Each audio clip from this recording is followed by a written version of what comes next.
Welcome, today in front of me Samsung Galaxy A53 and I'll show you how to activate fingerprint animation here on the lock screen on this device.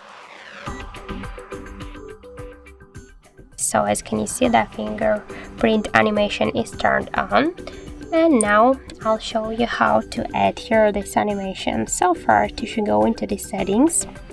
After that, tap here on the biometrics and security, go here into the fingerprint and draw your pattern, and just to activate the animation, click here once on the switcher to show animation when unlocking, and now